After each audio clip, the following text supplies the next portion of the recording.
सभापति महोदय, आज महत्वपूर्ण विषय पर मैं चर्चा के लिए आपने अवसर दिया। मांग संख्या 50 और 55 पे मैं सबसे पहले राशन डीलरों की जो मांगे हैं उन पर आना चाहूँगा। अभी हाल ही में राजस्थान सरकार द्वारा खाद्य सुरक्षा का पोर्टल चालू किया गया, जिसमें ऑनलाइन करवाने के लिए लाभार्थी के राशन कार्ड के सभी सदस्य के आधार कार्ड जुड़वाने अनिवार्य हैं, जिसके लिए जनता जिला रसद विभाग के चक्कर लगा रही है। अगर आधार सीडिंग का कार्य राशन डीलर की पॉज मशीन से किया जाए तो जनता का काम आसानी से हो सकता है। राशन डीलर द्वारा गेहूं वितरण के समय आधार के सर्वर की काफ़ी समस्या रहती है। वह जन आधार से भी OTP नहीं आती है, जिससे लाभार्थी को कई घंटों तक इंतजार करना पड़ता है। इसका भी समाधान किया जाए। हमारे इलाके के अंदर कई ऐसे भी जगह हैं जहां पर नेटवर्क नहीं आते हैं, तो वहां पर दूर दूर तक जाकर मंगरे के ऊपर बैठना पड़ता है पॉज मशीन लेकर, तो उसका भी समाधान किया जाए। राशन डीलर का जो कमीशन है 6-7 महीने तक हो गए, उनको मिल नहीं रहा है, जिसको प्रति महीने दिलवाए ताकि वो उस अपना गुजारा सही तरीके से कर सके। राशन डीलर को राज्य व केंद्र सरकार द्वारा कुल 137 रुपये प्रति क्विंटल दिया जाता है, प्रस्तावित है, जो कि नहीं मिलता।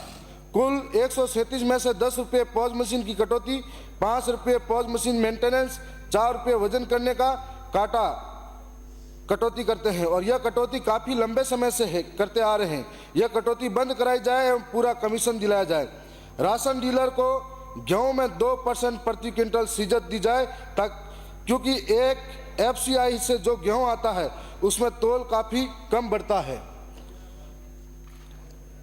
हम नए राशन दुकानें खोलने के लिए 500 रुपये का जो 500 राशन कार्ड के ऊपर एक नया राशन खोला जाए, ऐसा आपके प्रावधान है। लेकिन हमारे इलाके के अंदर जो घर हैं वो दूर दूर बने हुए हैं, कोई बस्तियां हैं दूर दूर है, तो उस पर ट्राइबल इलाके के अंदर 300 राशन कार्ड पर एक दुकान खोली जाए, इसका प्रावधान माननीय मंत्री जी किया जाए।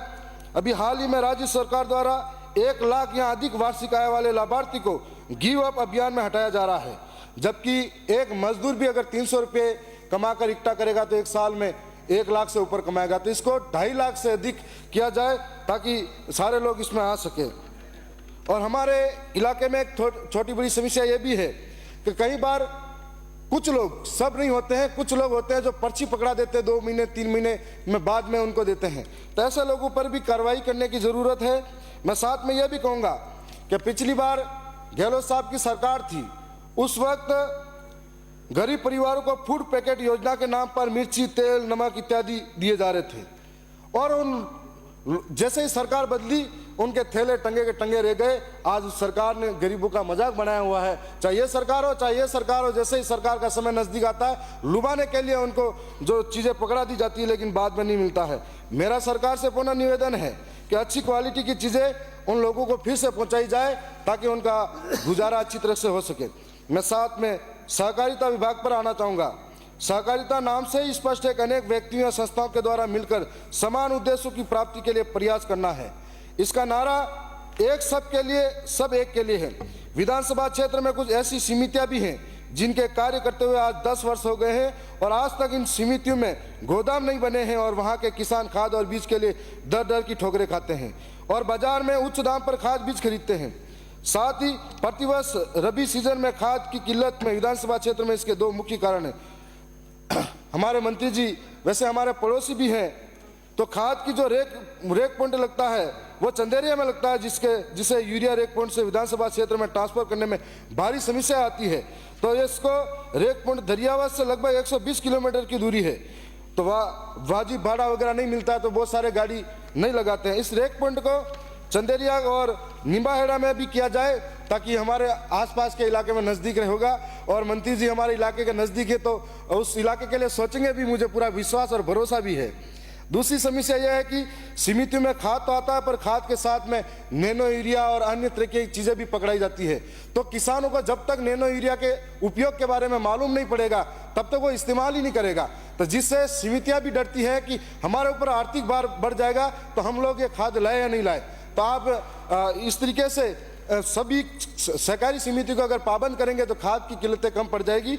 इसके लिए और साथ में दूसरी समस्या यह है कि समितियों में खाद तो आता है, पर खाद के साथ में महोदय, सरकार की योजनाओं का धरातल पर क्रियान्वयन समिति द्वारा ही किया जाता है, परंतु आज टीएसपी क्षेत्र में समिति में कार्यरत कार्मिकों की दयनीय स्थिति है।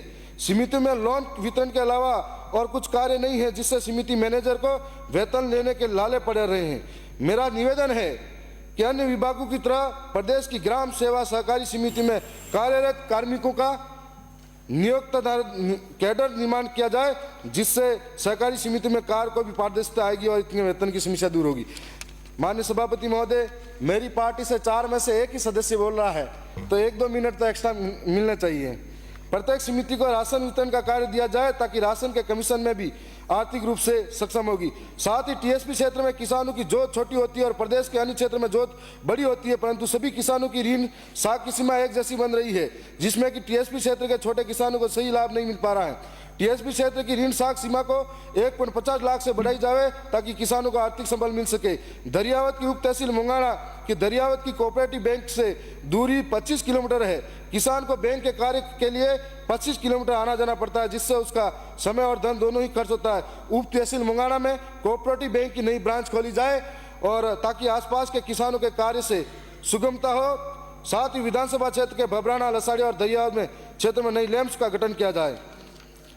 दरियावत क्षेत्र की समितियां वचपुरा, नाट, जडोली, जिनका पंचायत पंजीयन 2015 में हुआ और मेरे गृह पंचायत भांडला में भी वर्ष 2022 में लैंप्स का गठन हुआ है, परंतु विभाग द्वारा अभी तक गोदाम के लिए ना ही जमीन उपलब्ध कराई गई है और ना ही गोदाम के लिए राशि। साथ ही दरियावत लैंप्स का वर्ष 1976 में बनी, जो कि ब्लॉक मुख्यालय की समिति है, जिसका गोदाम वह भी जीर्ण शीर्ण अवस्था में है। बरसात के दिनों में लैंप्स भवन के ऊपर तिरपाल लगाकर रखते हैं, फिर भी खाद और बीज भीग जाता है। इस हेतु समिति द्वारा प्रस्ताव तैयार कर विभाग की भिजवाया जाए। अभी इस पर कोई सुनवाई नहीं हो रही है। मैं 1 मिनट का समय। विधानसभा क्षेत्र दरियावत के लसाड़िया में कोण और कालीबीत लैंप्स, जिसमें भी बहुत पुराने गोदाम बने हुए हैं, वह भी जर्जर अवस्था में है, उनकी भी मरम्मत की राशि की जाए। और लसाड़िया की अगर लैंप, जिसका गठन 2023 में हुआ है, वह भी अभी तक गोदाम स्वीकृत नहीं हुआ है। साथ ही लसाड़िया और बबराना में सहकारी उपभोक्ता भंडार खोला जाए, जिसके क्षेत्र के लोगों की वाजिब दाम पर दैनिक उपभोग की वस्तुएं प्राप्त हो सके। विधानसभा क्षेत्र के बबराना में मातासुला लैंप्स की गठन 2023 में हुआ, पर उसमें अभी तक गोदाम स्वीकृत नहीं हुआ है। मैं ये भी कहना चाहूँगा कि उपभोक्ता भंडार के अंदर मैंने जब टीएडी विभाग का नंबर था उस दिन बोला था कि हमारे इलाके के अंदर जितनी भी आंगनवाड़ी से लगाकर हर विभाग में जो पोषाहार जाता है उसकी खरीद उपभोक्ता भंडार द्वारा की जाती है, परंतु अखबारों से ये खबरें आती हैं कि भास्कर की जांच में पोषाहार में से सिर्फ 5 से 10% तक विटामिन, 26% ही कैल्शियम, कुपोषित बच्चों की संख्या 6% से बढ़कर 37% पहुंची। और इसके बाद में पोषाहार में भ्रष्टाचार, आंगनवाड़ी केंद्रों पर बच्चों को 81 ग्राम की जगह दे रहे हैं सिर्फ 20 ग्राम। इसके लिए कई बार जांच कमेटियां भी बनाई गई हैं और जांच कमेटी सिर्फ जांच का जाके आती है और कोई जांच नहीं होती है। मैं आरटीटीपी एक्ट 2012 एवं अधिनियम 2013 में बने हुए हैं। प्रदेश के सभी विभाग, बोर्ड, निगम एवं सरकार द्वारा नियंत्रित सभी संस्थाएं इनकी पूर्णतः पालना के लिए बाध्य हैं, लेकिन भंडारों द्वारा हर महीने टीएसपी क्षेत्र के प्रत्येक जिले में लगभग 2 करोड़ रुपए की सामग्री की खरीद एवं परिवहन बिना किसी टेंडर प्रक्रिया के 60 गाल वाले व्यापारी से मिलीभगत कर की जा रही है। हर महीने प्रत्येक जिले में लगभग 2 करोड़ रुपए की सामग्री की खरीद आज के जमाने में सिर्फ कोटेशन के आधार पर की जा रही है। उपभोक्ता भंडारों द्वारा कोटेशन और बिल तो बड़े ब्रांड के दरों में दिए जा रहे हैं, लेकिन सप्लाई घटिया क्वालिटी के लोकल ब्रांड के उत्पादों की जा रही है। मजेदार बात यह है कि उत्पाद खाद्य सुरक्षा विभाग की जांच में स्टैंडर्ड भी साबित हो गए हैं। अखबारों की खबरें विभिन्न शिकायतों के बाद लगभग 5 महीने में सहकारी विभाग जांच के नाम पर ढोंग कर रहा है। 5 से 6 जिलों में गड़बड़ी के बावजूद आज तक सिर्फ डूंगरपुर जिले की एक आधी अधूरी जांच रिपोर्ट आई है, जिसमें यह सभी आरोप साबित हो रहे हैं। अन्य जिलों की जांच रिपोर्ट संभवतः उच्च स्तरीय विभाग में पिछले 4-5 महीने में पेंडिंग है। अतिरिक्त रजिस्ट्रार उदयपुर ने अक्टूबर में जांच अधिकारी नियुक्त किए और अभी तक लगभग 6 बार जांच के लिए रिमांडर दिए गए हैं। मैं इस सदन में दावे के साथ कर सकता हूं कि जिस तरह डूंगरपुर की जांच रिपोर्ट में महाप्रबंधक और फर्म को दोषी माना जा गया है, उसी तरह सभी जिलों में अधिकारी दोषी साबित होंगे अगर शायद उनको बचाने के लिए जांच पूरी नहीं की जा रही है।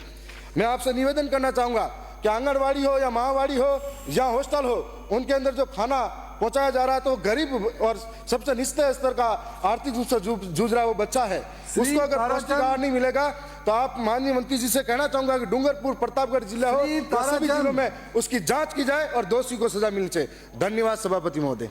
माननीय सभापति।